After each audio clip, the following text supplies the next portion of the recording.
弟兄姊妹平安，今天是2024年的11月8号。今天的经文是诗篇51篇，申命记15章第1节到11节，希伯来书第9章15节到24节。今天要跟大家分享的主题是洁净之恩。在十诫的诫命当中，有一条牧师认为是诫命的中心思想，也是一个信仰实践最基本要求的，这个就是第4诫。第4诫谈到了要向上帝守安息日，但同时也要因为上帝的6日创造，第7日安息来守安息日，更要因为上帝拯救以色列人出埃及的救恩来守安息日。不但自己守安息日的来敬拜上帝，更是要进一步的使人得到安息。诫命无论是出埃及记或是申命记的记载，都说到你的儿女、女婢、奴仆、出外人以及牲畜都要得到安息。申命记也更进一步提到了安息年的要求。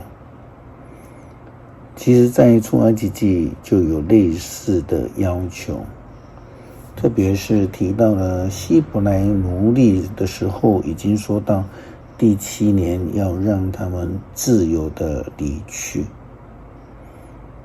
出埃及记21章第1节到第6节的记载。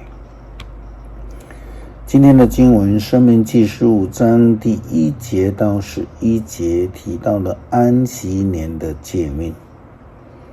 圣经这样说，在每7年的末1年，你们要豁免债户的债务。这条例规定，凡借钱给以色列同胞的债主，必须豁免同胞的债务，不可追讨。因为上主亲自宣布了债务的豁免。外国人的债务你们可以追讨，但是对自己的同胞，无论欠你们什么，都不可追讨。上主你们的上帝会在他要赐给你们的土地上赐福给你们。如果你们听从他，谨慎遵行我今天要给你们的一切命令，你们中间就不会有穷人。上主要照着他的应许赐福给你们，你们会有钱借给许多外国人，而无需向人借钱。你们会支配许多国，但没有一国能够支配你们。在上主你们的上帝赐给你们的土地上，无论哪一城，如果发现有贫穷的同胞，你们不可硬着心，袖手不理。相反的，你们要慷慨，把他所需要的借给他，不可因为安息年快要到了，就不借给他。你们心里不可存着这种恶念，如果你们不借，他向上主控诉，你们就有罪了。不可自私，要慷慨施予，上帝就会事事赐福给你们。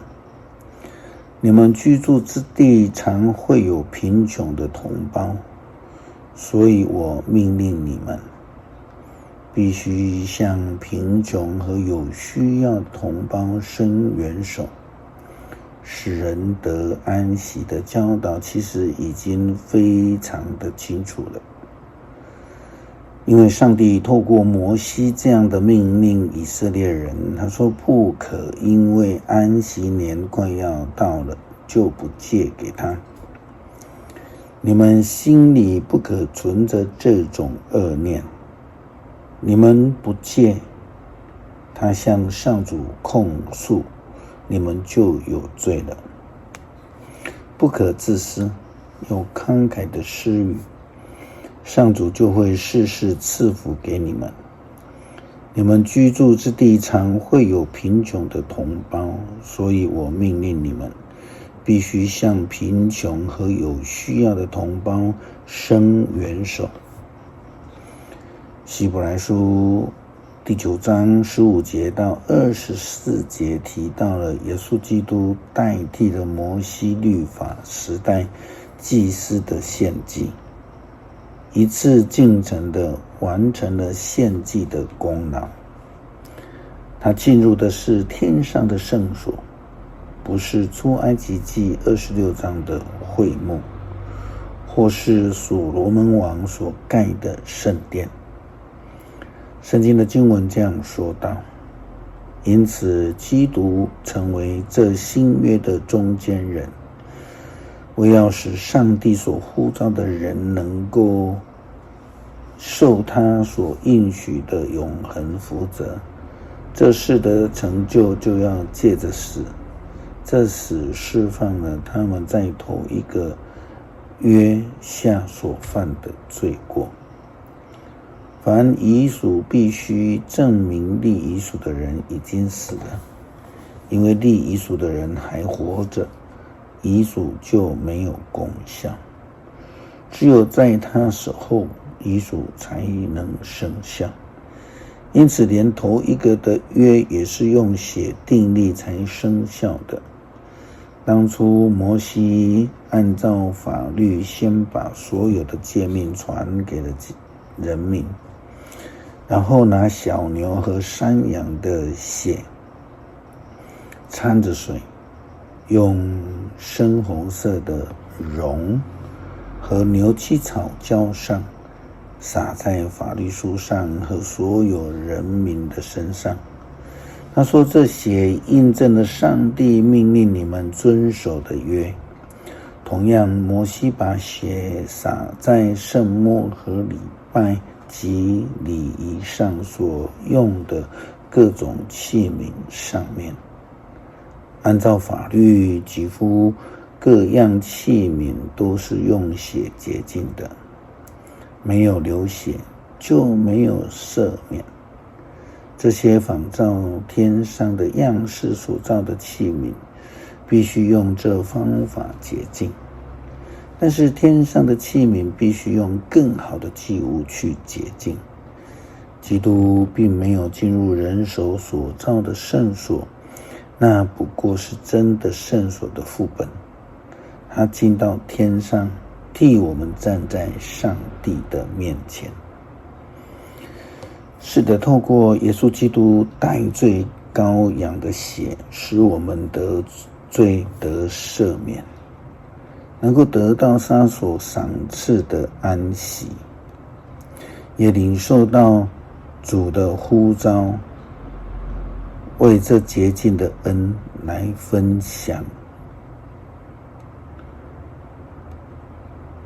透过使人得安息的诫命来实践。诗篇146篇，要赞美上主，我的灵啊，要颂赞上主。我有生之日要赞美他，我要一生一世歌颂我的上帝。不要依靠世上的首领，不要信赖必朽的人，他救不了你们，他们一死便归尘土，他们的策划当天变成泡影。那得到雅各的上帝帮助的多么有福啊！那投靠上主他的上帝的人多么有福啊！